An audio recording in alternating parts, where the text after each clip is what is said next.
दुसरीकडे अमरावतीच्या परतवाडामध्ये लैंगिक शोषण केल्याचं प्रकरण घडलेलं आहे। आरोपी मोहम्मद अयाजच्या घराचं अतिक्रमण पाडण्याची शक्यता सध्या वर्तवली जाते आहे। एकंदरीत आपण जर बघितलं तर घराचं अतिक्रमण अचलपूर नगर परिषद बुलडोझरने पाडण्याची आज शक्यता आहे। नगर परिषदेकडून आरोपीच्या कुटुंबाला अतिक्रमणासंदर्भात नोटीस बजावण्यात आली असल्याची सूत्रांनी माहिती दिली आहे। आरोपीने घराचा काही भाग अतिक्रमण करून बांधल्याचा देखील नगर परिषदेला संशय असल्याचं कळतंय।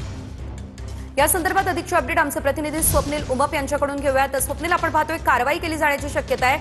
अतिक्रमण घराचं पाडू शकतात, काय अपडेट या संदर्भात?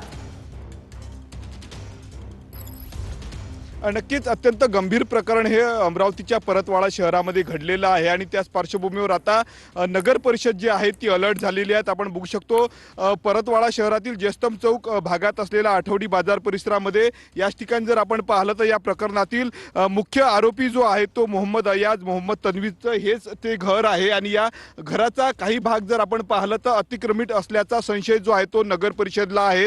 ह्या घराचा जो हा जिना आहे, जो लोखंडी जिना या ठिकाणी ठेवण्यात आलेला, या बाजूने जे दार आहेत आणि यावर चढण्यासाठी हा जो जिना या ठिकाणी बांधलेला आहे हा अतिक्रमित असल्याचा संशय जो आहे तो नगर परिषदला आहे आणि त्याच पार्श्वभूमीवर हे अतिक्रमण आज पाडण्याची शक्यता जी आहे ती असल्याचं समोर आलेलं आहे। दुसरीकडे याच ठिकाणी पोलिसांचा बंदोबस्त लावण्यात आलेला आहे। गंभीर घटना घडल्यानंतर आरोपी विरुद्ध जर आपण पाहिलं तर नागरिकांमध्ये रोषाचं वातावरण असतं।